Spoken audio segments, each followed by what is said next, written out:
Amigos e amigas, vamos a atualidades aqui nos meus endereços telemáticos. Blog repórterpaulomaciel.blogspot.com, facebook.com/Paulo Maciel da Rádio, Instagram Paulo Roberto Maciel 6 / endereço geral Paulo Roberto Maciel Maciel. Ora, são reflexões importantes. Eu aconselho você a ouvir e dar um gostei aí, para que a mensagem possa circular mais. Batismo. O batismo de João Batista não era um batismo de sacramento, era um batismo que simbolizava arrependimento dos pecados, batismo de penitência. Jesus não tinha pecado algum, mas aceitou receber aquele batismo de João Batista para demonstrar sua humildade, servir de exemplo. Já o batismo de sacramento que os católicos recebem atualmente é para perdoar o pecado original, que não é pecado de culpa.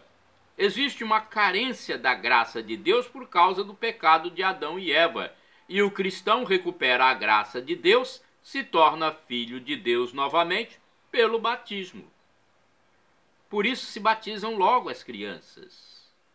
Os apóstolos disseram que receberam de Cristo a incumbência de batizar as crianças.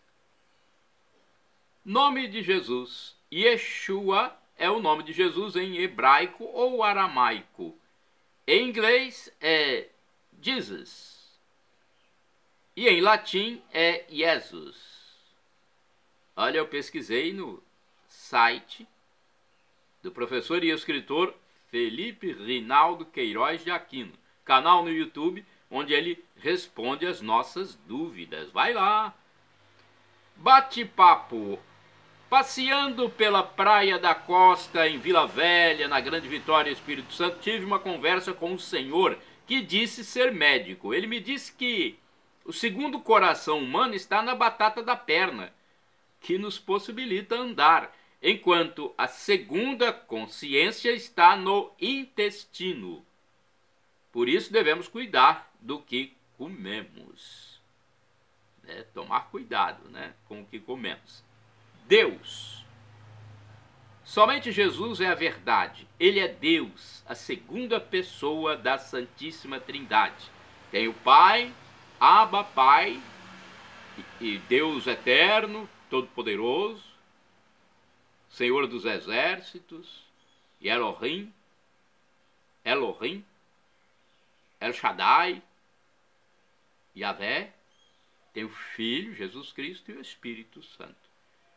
É um Deus só em 3 pessoas. Um mistério. Agora vamos falar sobre anticomunismo. Olha, gente, a igreja é anticomunista. A igreja católica é anticomunista. Ou seja, contra o sistema político socialista, marxista, ateu. Sabia que o comunismo é ateu? Uma bula do Papa Pio XII condena o marxismo e o comunismo. Enquanto isso, um padre foi chamado a um fórum justamente por falar contra o comunismo no Brasil. Meu Deus do céu! Que é isso? Após sair ileso do caso, lógico que o padre ia sair ileso, o sacerdote disse que isso é a prova concreta de que o demônio existe, ser chamado a um fórum por falar contra o comunismo. E ele completou enfatizando que o diabo sempre perde, pois Jesus já o venceu na cruz e depois ressuscitando. Gente, nós temos que ficar sempre alerta. Liberdade. Nós ganhamos de Deus o livre-arbítrio, a consciência livre, a livre vontade, a liberdade para tomar decisões. Esse é um bem preciosíssimo, se bem utilizado. Olha, e é com a liberdade que nós também podemos nos condenar. Como nós temos a liberdade, o livre-arbítrio, podemos deixar Deus de lado e perder a vida eterna. Não deixe Jesus de lado, senão você vai viver depois dessa passagem temporária por aqui, vai viver com o demônio, hein? É a sua livre consciência agindo. Quero falar para vocês sobre esse assunto que também é importante. Textos dúbios. Textos dúbios. Quantas vezes eu li textos dúbios? Leis genéricas e subjetivas dão vazão a atos de pessoas apenas interessadas em dinheiro, que processam por qualquer coisa. Há quem queira, por exemplo, recriminar até quem não usa o número 24. É mesmo a banalização das leis, né? É, ganhar dinheiro, quer processar para ganhar dinheiro porque o time não usa a camisa 24. Meu Deus do céu. Vamos falar de fêmea também? A mulher, na aparência, é o traje e a maquiagem que usa. Na aparência, hein? Pedido de perdão. Senhor, perdoe os viciados em certa televisão do mal que está levando muita gente para a tormenta eterna com seus valores anticristãos. Senhor, se possível, coloque a mão na cabeça dessas pessoas que vão para o inferno. Quero falar agora para vocês de outra coisa importante para a reflexão. Santa Clara. É uma reflexão de um clérigo católico sobre Santa Clara e outros temas, mas o principal é Santa Clara. O cristão católico deve ouvir a palavra de Deus, deixar que ela aninhe-se no seu coração, receber a Sagrada Comunhão com a presença real de Cristo em corpo, sangue, alma e divindade na hóstia, para robustecê-lo a fim de enfrentar a labuta de cada dia. A Igreja Católica, no dia 11 de agosto, recorda a memória de Santa Clara. Santa Clara de Assis foi uma santa que nasceu no século XII, que juntamente com São Francisco de Assis, criou esse universo religioso franciscano que até hoje encanta o mundo com a vivência, a expressão, o jeito de ser da família franciscana autêntica no seu carisma. Clara era uma jovem muito bonita, de família rica da época, no início da burguesia, do capitalismo, quando Deus chama Francisco de Assis. Ele renuncia à riqueza do pai a fim de viver a pobreza de Cristo. São Francisco encantou o mundo daquela época pela sua rústica pobreza. Santa Clara, sua amiga, fora tocada pelo poder do testemunho de Francisco. Olha como é bom o exemplo. E também quis entrar no mesmo segmento. Ela se criou numa família também igual a de Francisco, né? Família de posse. E ela passou então a projetar o ramo feminino franciscano. Tinha o ramo masculino com São Francisco, ela projetou, idealizou o ramo feminino franciscano. As irmãs Clarissas, elas são filhas que nos mosteiros vivem o carisma franciscano de maneira recolhida, bem recolhida e profunda. Clara e Francisco marcaram a sua época e contagiaram a história da Igreja nesses mais de 800 anos de existência dos dois santos. Até hoje as terras deles recebem peregrinos, romeiros, e lá a pessoa fica tocada pela simplicidade, pela paz que reina no ambiente franciscano, em muros, monumentos de Assis. Clara foi uma mulher de extrema vivência espiritual. Quando seu mosteiro em Assis foi ameaçado pelos sarracenos, que subiram os morros para destruir tudo que viam pela frente, ela com suas filhas, suas irmãs de congregação, como uma grande dama de Deus, saiu com o ostensório na mão, com a hóstia consagrada, e enfrentou os homens armados. Eles, ao verem a unção, a presença, a força, a luz de Santa Clara, bateram em retirada sem danificar o convento. Já no fim de sua vida, com enfermidade, sem poder ir à igreja, ela assistiu à Santa Missa através da parede do seu quarto, onde Deus a projetou como numa espécie de telão. Deus projetou a missa como se fosse um telão. E não existia isso, né? Por isso, Clara é tida como padroeira da televisão, pois na Idade Média teve a graça de poder ver projetada na parede do seu quarto, seu pobre quarto, a celebração eucarística.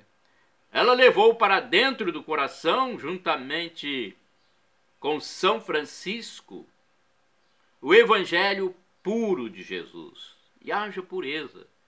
São Francisco abraçou o crucifixo com tanta ternura, abraçou a cruz de Cristo, que lhe valeram os estigmas de Nosso Senhor, as dores da paixão, como São Padre Pio também viveu com grande dor e com grande alegria. Usava hábitos velhos, rasgados, andava descalço e com a cabeça raspada a fim de tirar a vaidade dos cabelos. A vaidade, gente, se expressa também no cabelo. Clara tinha os cabelos lindos, dourados, grandes, e quando ela se converte ao ideal franciscano para fundar as Irmãs Clarissas, vai até São Francisco e pede para que ele corte seus cabelos, e o santo cortou a esmo os cabelos de Clara, jogando tudo no chão. Já pensou? Para uma jovem o que é isso? Uma jovem atual? Imagine. Depois algumas pessoas apanharam e guardaram esses cabelos que ainda se encontram na basílica dela em Assis. Ela arrancou a vaidade. Ela arrancou a vaidade. Para seguir a Cristo, gente, é preciso despojar-se das vaidades. Daí, as Irmãs Clarissas têm um hábito muito bonito e pesado que revela a condição de esposas de Cristo. No dia dos votos perpétuos de uma Irmã Clarissa, ela entra vestida de noiva na celebração, é levada para trás do altar, atrás de uma cortina, e a superiora praticamente raspa sua cabeça e coloca o hábito das Clarissas. Ela então volta para a igreja para fazer os seus votos, deita-se no chão, canta a ladainha e levanta-se dali como uma religiosa, desprovida de vaidade. E passa a vida toda no convento, nos caminhos da penitência, de jejum, de oração, de renúncia. É assim a vida do religioso autêntico. Olhar para São Francisco e Santa Clara é olhar para a pobreza, é ser convidado a seguir de maneira nua o Cristo nu, o Cristo sem nada, o Cristo da cruz. Os santos estão na glória de Deus intercedendo pela igreja aqui na terra. Ao mesmo tempo que Deus é tão grande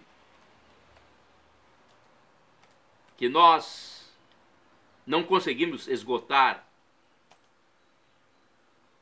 a sua conceituação com as palavras pobres que temos, ele é tão simples e humilde.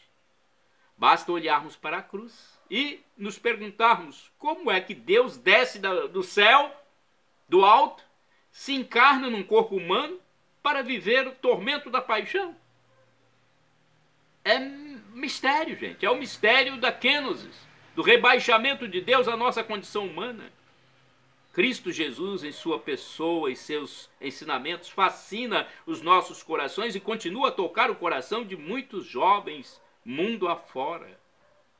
Quantos jovens, moças e rapazes, deixam tudo para seguir radicalmente a Cristo, se tornam apaixonados pelo Senhor. O religioso deixa o dinheiro, o bom emprego, as pessoas, o calor da família, a fim de arriscar a vida na pobreza. Renuncia-se a tudo. O coração é invadido por uma paz extraordinária após essa renúncia. uma cama pobre, o oratório simples. Foi o local onde Clara passou e terminou a sua vida. Era uma jovem muito bonita e elegante, de família rica, que abraçou a pobreza de Cristo e contagiou o mundo com seu exemplo. A vida dos santos é uma das riquezas da Igreja Católica Apostólica Romana. O ser humano tem muitas vaidades, muitos apegos, e os santos franciscanos, que é o mote desse vídeo, dizem para nós, melhor dizendo, que a beleza da vida é a sua configuração ao Cristo casto, pobre e obediente. O que vamos levar desse mundo? O que aprendemos da vaidade? Nada.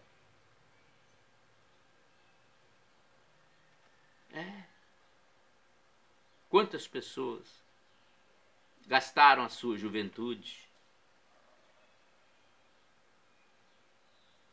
na vaidade, na fama, no sucesso, e terminaram às vezes solitariamente, sem ninguém por perto. Tem muitos casos, hein? A vida é muito ingrata para com os pagãos, pois eles sofrem muito.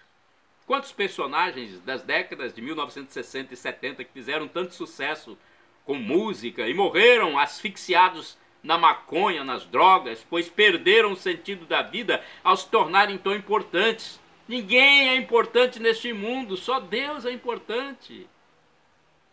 Só Cristo é importante. E nós devemos participar desta beleza de Deus, nos configurando a Ele. E isto não é somente para freira, para padre, não. Há, por exemplo, o casal São Luís e Santa Zélia, pais de Teresinha do Menino Jesus, casal que foi canonizado. Luís e Zélia criaram as filhas com amor e dedicação.